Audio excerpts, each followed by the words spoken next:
Teks Alkitab yang menjadi dasar perenungan kita tadi sudah kita baca bersautan, yaitu dari surat Roma pasal 13 ayat 1 sampai dengan ayat yang ke-7. Tapi baik, saya kembali akan mengajak kita memperhatikan teks ini, saya membacakannya bagi kita semua. Roma pasal 13 ayat 1 sampai dengan ayat 7. Tiap-tiap orang harus tunduk kepada para penguasa yang di atasnya, sebab tidak ada penguasa yang tidak berasal dari Allah. Para penguasa yang ada ditetapkan oleh Allah.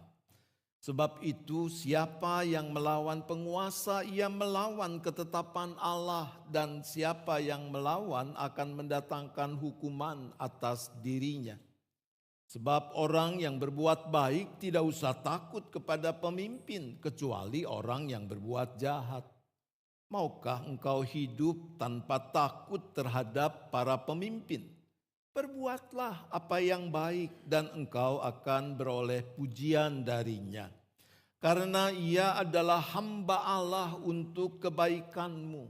Namun jika engkau berbuat jahat, takutlah kepadanya. Karena tidak percuma ia menyandang pedang. Ia adalah hamba Allah untuk membalaskan murka Allah atas mereka yang berbuat jahat. Sebab itu perlu kita tunduk bukan saja karena murka Allah, tetapi juga oleh karena hati nurani kita.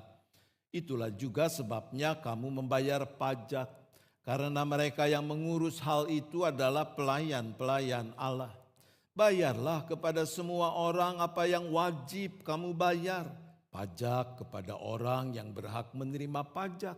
Cukai kepada orang yang berhak menerima cukai, rasa takut kepada orang yang berhak menerima rasa takut, dan hormat kepada orang yang berhak menerima hormat. Demikianlah firman Tuhan yang kita baca dan dengar dari bagian surat Roma ini, maka kita adalah orang-orang yang berbahagia kalau dengan kesungguhan kita mendengarkan firman Tuhan, kita memelihara, kita melakukannya. Ketika paduan suara tadi bernyanyi, saya merasa kita dibawa ke alam yang lain, saudara-saudara. Seperti saya membayangkan seperti bala tentara sorga yang turun dari langit lalu bernyanyi. Saya mau teriak tadinya, more, more, more, ya. Tapi karena kebaktian ya rada kurang pantas. Saya tidak bertanya apa kabar, sebab kalau ibu bapak, saudara-saudara ada di dalam ruang kebaktian ini, ya mesti baiklah kabarnya.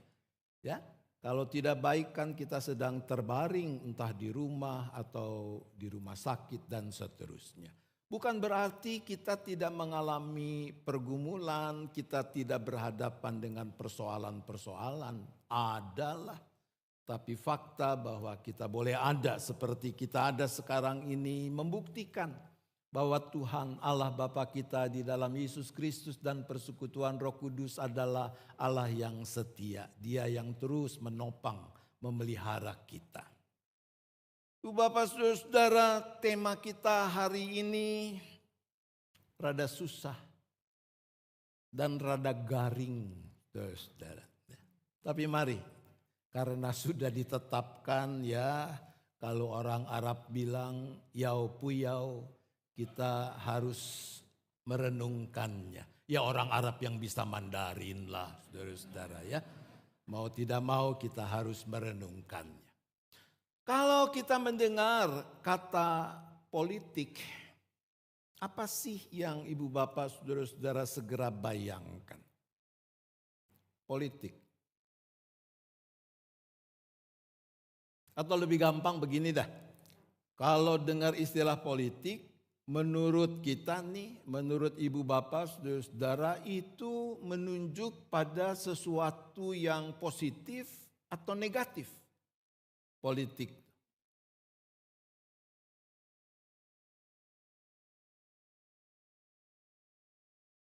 Siapa yang bilang itu mah negatif? Ada? Ini nggak usah ngomong kan, tinggal angkat tangan aja begitu kan. Ya, nggak bakal dilaporin, nggak. Ya. Ada yang merasa bahwa politik atau berpikir mempersepsikan politik itu ya mesti jelek lah, kotor, jahat dan sejenisnya. Ada yang punya pikiran seperti itu? Ada? Ada ya. Tapi kita akan lihat apa memang politik itu selalu negatif. Nah, saya tidak tahu apakah Anda punya pengalaman seperti ini. Bayangkan ada sebuah keluarga, lalu si Andi ini anaknya anak remaja, katakanlah kelas 1 SMA, kalau sekarang disebut kelas 10. Dia kepengen ganti HP nih karena HP yang dia pakai sekarang ini udah sering ngadat. Dia sudah menabung tapi tabungannya baru terkumpul separuh dari harga HP yang dia inginkan. Andi kemudian minta tolong kepada orang tuanya untuk memenuhi kekurangan tersebut. Setelah mempertimbangkan, orang tua Andi menawarkan kesepakatan seperti ini. Bahwa mereka akan memberikan uang yang Andi perlukan untuk membeli HP yang dia inginkan itu. Tapi ada syaratnya, yaitu bahwa nilai raport Andi harus lebih baik ketimbang semester sebelumnya. Tidak boleh lagi ada nilai di bawah 7. Rupanya semester sebelumnya raportnya ada beberapa yang di bawah 7. Nah, nanti kalau sampai nilai raport Andi tidak sesuai dengan kesepakatan, maka HP itu akan disita. Nah, saking kepinginnya Andi mengiyakan. Dan memang dia berjuang keras. Dia belajar sungguh-sungguh supaya HP barunya tidak disita. Situasi seperti yang diceritakan itu sebenarnya adalah gambaran sederhana dari situasi di mana sedang berlangsung apa yang disebut aktivitas politik. Kok bisa disebut politik? Begini Ibu Bapak Saudara-saudara. Politik sebenarnya adalah sebuah istilah yang netral. Jadi apakah dia negatif atau positif tergantung bagaimana orang mempraktikkan aktivitas yang disebut politik itu. Jadi jangan buru-buru lalu kita menyimpulkan kalau dengar politik pasti jelek, pasti negatif, pasti jahat. Belum tentu. Secara umum politik dia diartikan sebagai aktivitas atau proses pembentukan, pemeliharaan dan pembagian kekuasaan di dalam masyarakat yang tujuannya adalah supaya ada kesepakatan, ada sebuah keputusan, ada kebijakan yang mengikat semua pihak, yang ujungnya adalah guna mewujudkan kebaikan bersama atau kepentingan bersama. Dan itu bisa terjadi dalam skala yang sangat besar seperti negara, tapi juga di dalam kelompok-kelompok sosial yang lebih kecil seperti contoh yang saya ceritakan tadi. Tanpa disadari sebetulnya terjadi aktivitas politik di dalam keluarga Andi. Yaitu bagaimana orang-orang yang berbeda dan dengan sendirinya punya kepentingan yang juga berbeda-beda, ini bisa punya kesepakatan yang mendatangkan kebaikan bersama. Kepentingan Andi apa dalam cerita tadi? Apa kepentingannya? Punya HP baru. Ya. Dan untuk itu dia memerlukan sokongan dari orang tuanya. Orang tua Andi punya kepentingan tidak? Punya. Apa kepentingan orang tua Andi? Tidak langsung berkaitan dengan diri mereka ya, tetapi kepentingan mereka adalah supaya si Andi ini prestasi studinya bisa mengalami peningkatan. Nah karena itu lalu mereka bargaining, mereka mencari kesepakatan dan terjadilah kesepakatan bahwa orang tua akan menyokong, tapi ada bagian tanggung jawab Andi yaitu bagaimana meningkatkan prestasi studinya. Itu kesepakatan yang mendatangkan kebaikan bagi semua pihak. Nah tentu saja bisa kita bayangkan kalau di keluarga saja yang cuma terdiri dari beberapa orang bisa ada beda-beda kepentingan yang tidak jarang juga bisa menimbulkan konflik ya. Pernah konflik karena beda kepentingan di keluarga? Pernah? Kalau ini rada gampang ya. Dan saya perlu respon Anda untuk menunjukkan pada saya maumu apa. Ya. Jadi kalau pertanyaan seperti itu kan iya apa tidak gitu jawabnya ya. Jadi kalau mau mengatakan iya tapi masih malas ngomong karena belum sarapan, ngangguk-ngangguk ya. Kalau mau menegasikan tinggal geleng-geleng. Pernah mengalami konflik karena beda kepentingan dalam keluarga? Pernah ya? Pernah lah. Kadang-kadang hal-hal kecil ya. Bisa bermula dari sesuatu yang baik juga kan. Pulang gereja nih. Si papa bilang yuk kita makan. Lalu sesudah kendaraan mulai jalan dia tanya mau makan apa? Mamanya ini vegetarian, lagi belajar jadi vegetarian. Karedok. Anak-anaknya yang remaja, mereka mengatakan hari gini karedok, memangnya kita kambing? Enggak, ya steak ya, atau pizza dan sebagainya. Enggak ketemu-ketemu. Ya. Terus ujung-ujungnya si bapak marah dan bilang, pulang angetin makanan kemarin. Ya. Karena tidak ada konsensus, tidak ada kesepakatan bersama, itu baru keluarga. Nah bayangin apalagi kalau negara, saya tidak ingat persisnya 200 berapa juta nih penduduk negeri ini sekarang. Ada begitu banyak kepentingan, maka bisa kita bayangkan sangat tidak mudah mengatur kehidupan bersama karena kepentingan-kepentingan itu dinamikanya semakin kompleks. Nah untuk mewujudkan kebaikan bersama, mewujudkan kepentingan kolektif sebagai satu kesatuan bangsa, perlu diselenggarakan proses politik tadi. Proses membentuk, memelihara pembagian kekuasaan agar bisa ada keputusan dan kebijakan yang mendatangkan kebaikan bagi semua pihak. Tapi memang persoalan kan muncul. Dan itu yang terjadi yang membuat banyak orang menganggap politik itu negatif.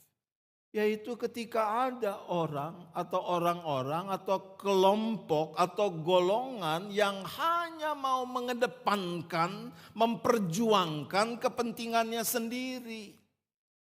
Mengabaikan kepentingan pihak lain. Dan karena itu juga tujuan semula dari pengertian politik yaitu mewujudkan kebaikan bersama tidak lagi terpenuhi.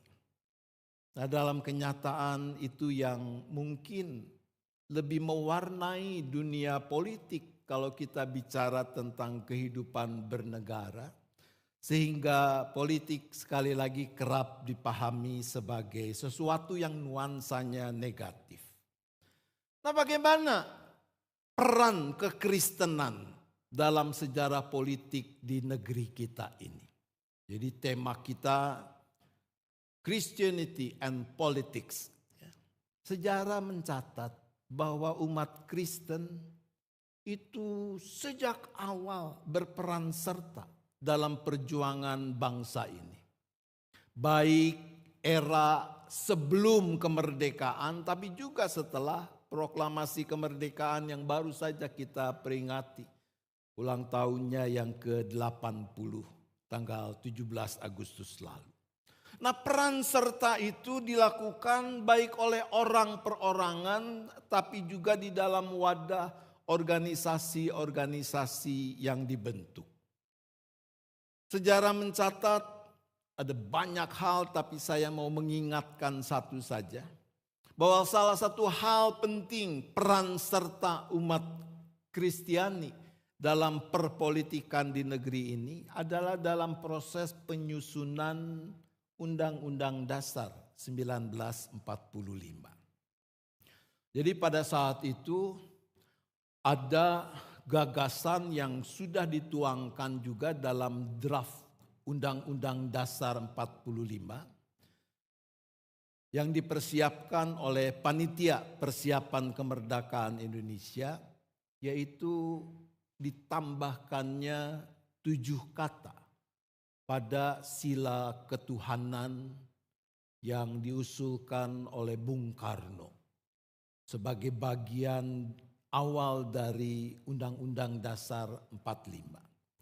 Kata-kata itu adalah, 7 kata itu adalah kewajiban menjalankan syariat Islam bagi pemeluk-pemeluk. Lalu ada bagian dari draft UUD itu yang mengatakan bahwa presiden harus beragama Islam. Nah, umat Kristen melalui wakil-wakil mereka berupaya, mereka menyampaikan aspirasi bahwa hal seperti itu mestinya tidak perlu dicantumkan karena akan mengganggu kepentingan bersama.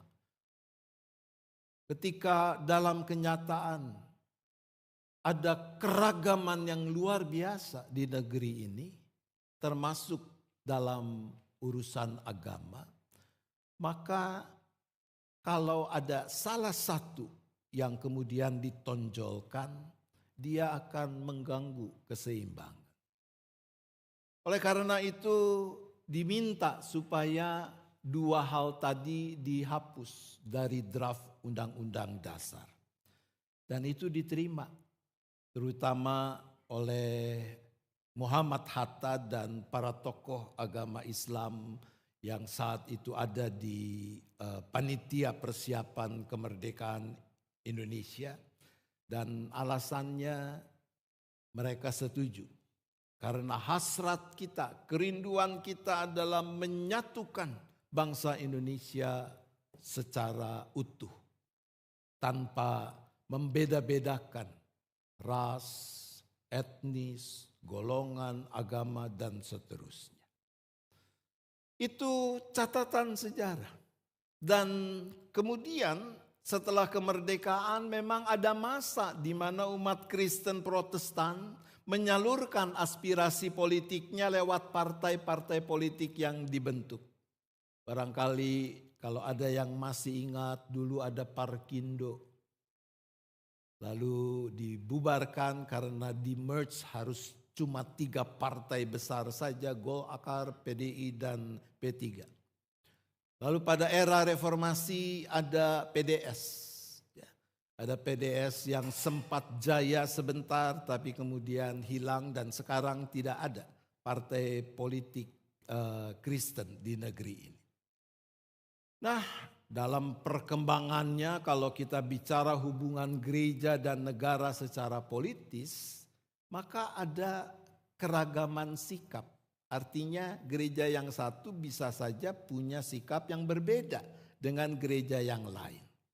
Bahwa ada beberapa gereja memandang politik sebagai sarana untuk mewujudkan nilai-nilai Kristiani dan kesejahteraan umum. Karena itu juga aktif di dalam proses-proses politik. Tapi ada juga gereja-gereja yang lebih menekankan netralitas politik supaya tidak dijadikan alat politik oleh partai tertentu. Jadi prinsipnya adalah sebagai lembaga gereja tidak aktif melakukan atau berperan di dunia politik.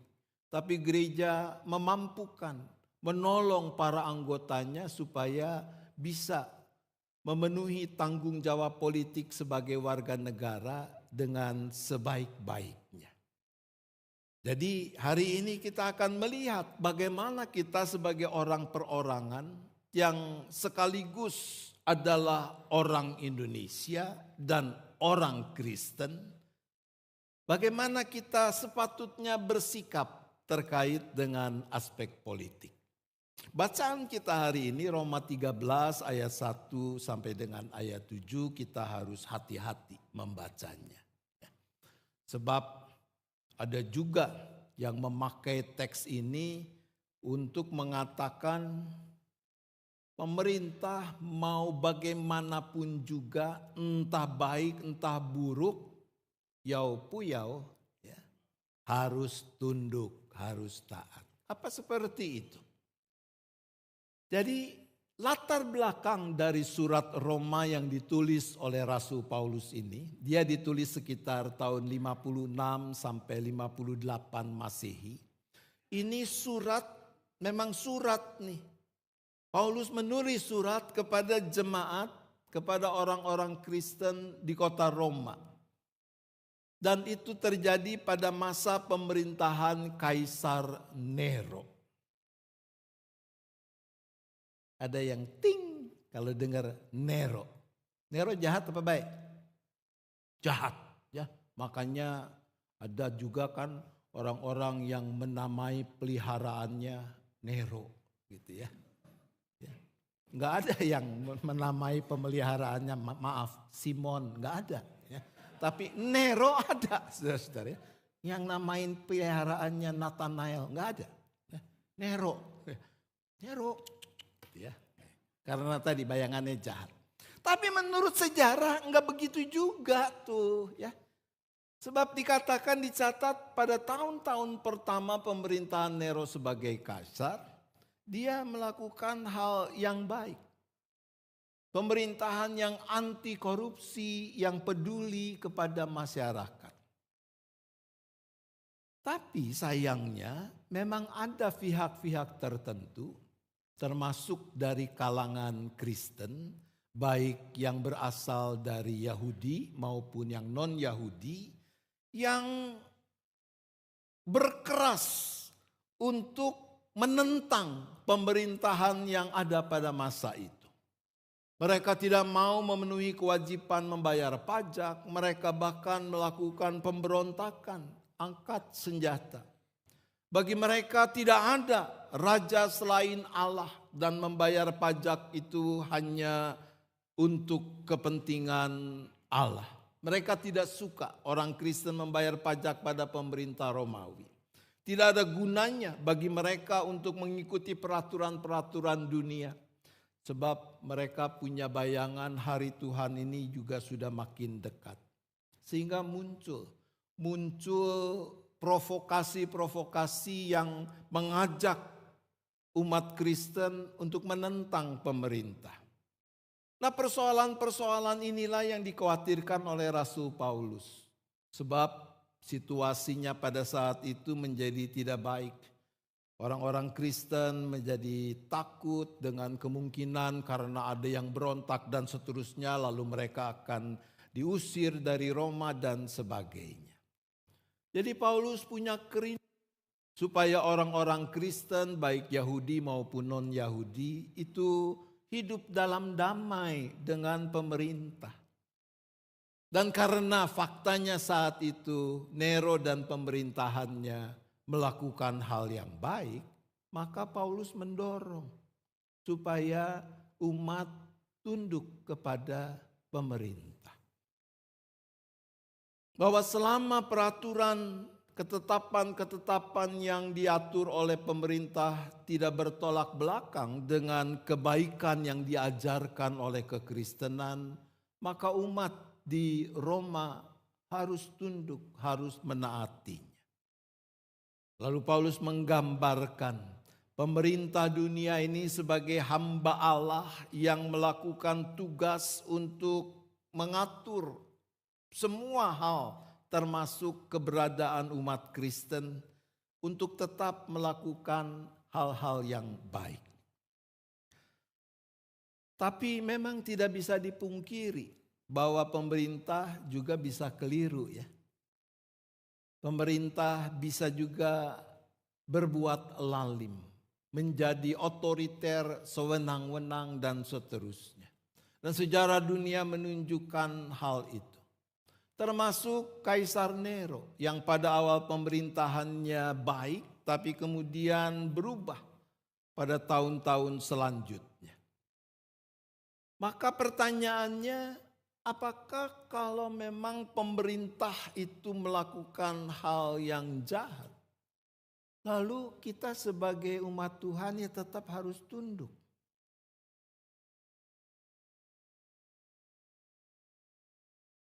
Bagaimana sepatutnya kita bersikap? Nah, hari ini kita diingatkan akan beberapa hal berdasarkan firman Tuhan dalam surat Rasul Paulus ini.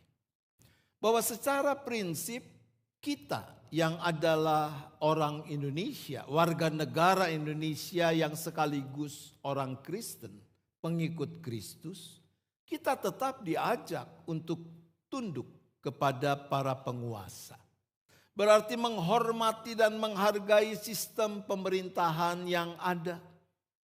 Kenapa? Karena kita meyakini bahwa Tuhan Allah adalah Allah yang berdaulat atas kehidupan ini.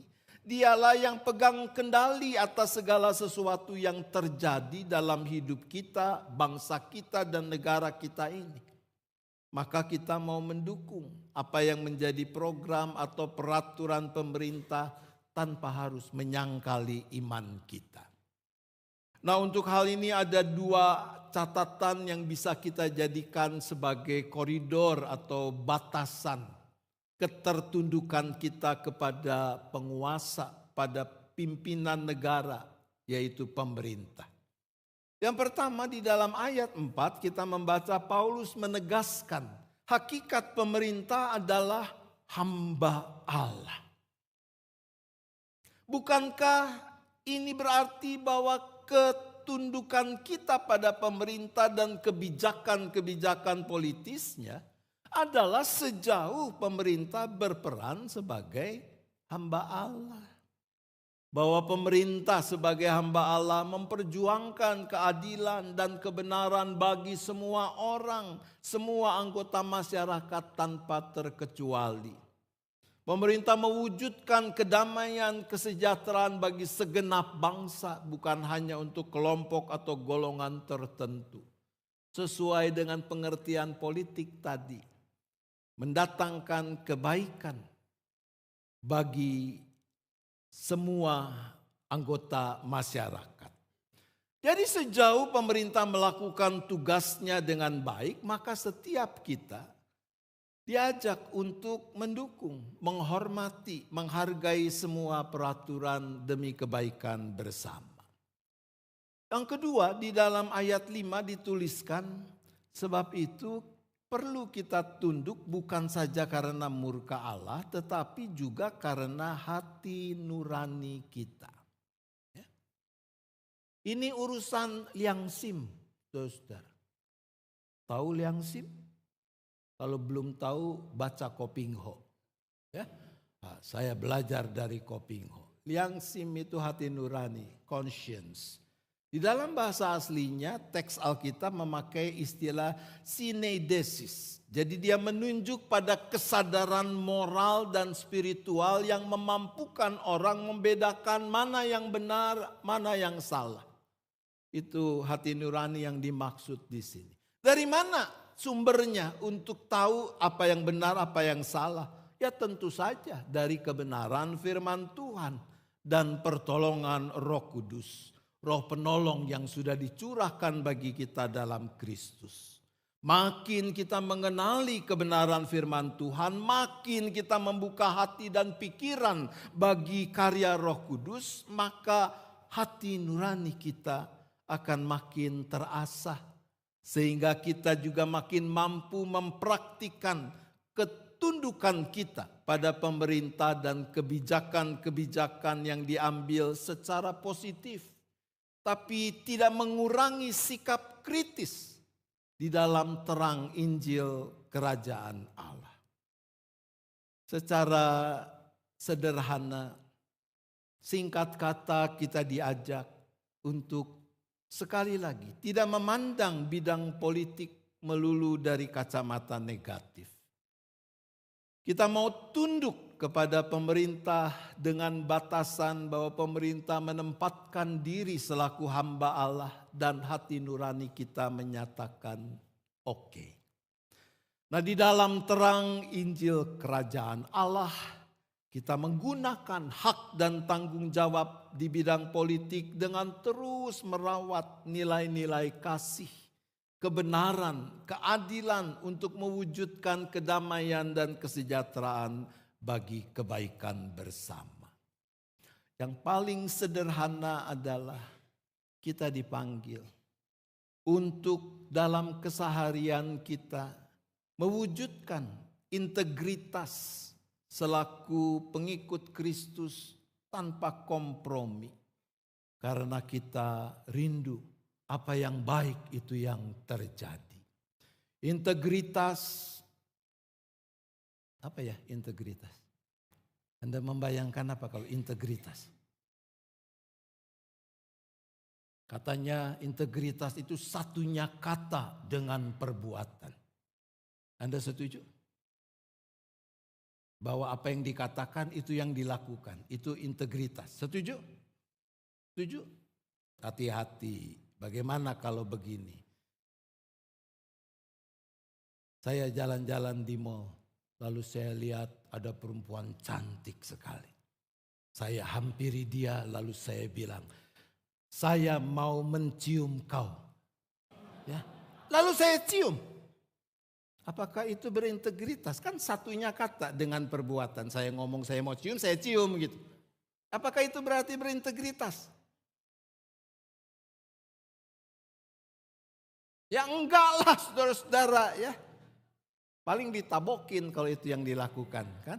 Ya. Maka ada yang kurang.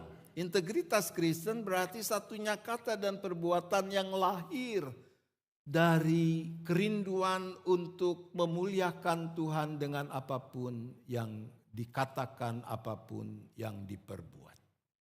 Kira-kira seperti itu. Belakangan ini kan yang lagi viral, ada tokoh yang namanya ngeristeni banget. Tapi kemudian apakah dia mempermuliakan nama Tuhan? Apakah dia mempermalukan nama Tuhan? Itu yang masih tentu dengan asas praduga masih harus diproses. Tapi sebagian orang merasa kayaknya ini bikin malu aja. Ya. Itu menunjukkan ketiadaan integritas. Ya. Saya mau mengakhiri dengan mengajak kita melihat sebuah video singkat. Dia bukan wakil menteri, dia orang sederhana.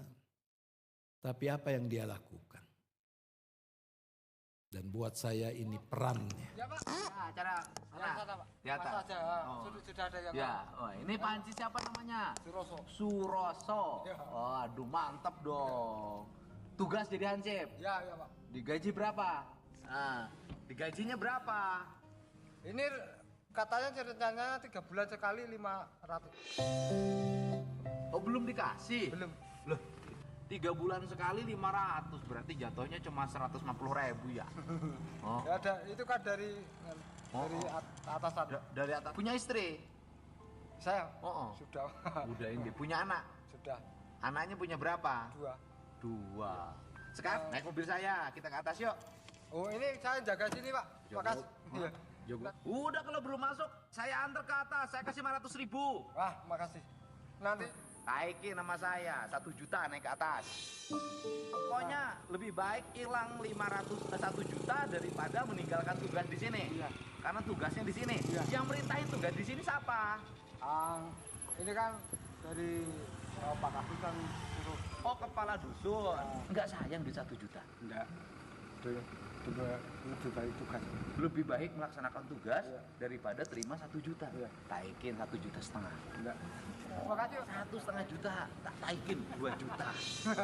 2 juta. Tinggalin tempat ini ikut saya. Makasih. Hah? 2 juta mau nggak? Enggak. Hah? Enggak. Tambah 500. Tambah ya. 2,5 juta. Mau nggak? Terima kasih. Bener nih? Iya. Ini nggak mau terima? Iya. Bener? Iya. Bener? Iya. Oh, Bapak, saya hormat sama Bapak. Udah ini. Udah. Ini udah. Ambil. Ambil. Ambil. Ambil, Bapak tetap di sini jalanin tugas. Bapak ini orang hebat. Luar biasa, tidak tergoda sama duit walaupun nggak punya duit. Iya. Saya suntangan lagi, Bang. Boleh, jangan Pak. Sini, Plok. Pak Suroso ini memang Suroso. Su itu artinya apa? Su baik Pak. Su baik rasa? Rasa itu Rasa. Berarti rasanya baik. Saya habis ketemu sama Hansip hebat tuh.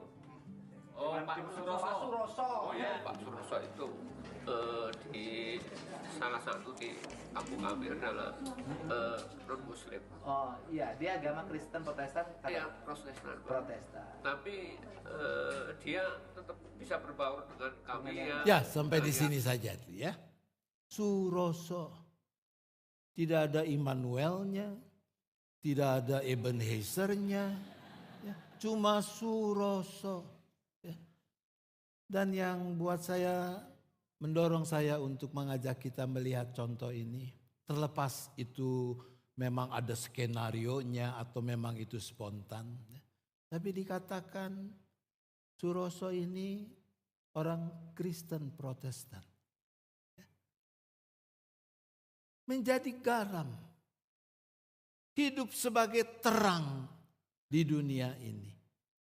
Mulai dari hal-hal yang kecil yang mendemonstrasikan integritas kita sebagai para pengikut Kristus. Itu peran yang pasti bisa kita lakukan. Tuhan menolong kita. Amin.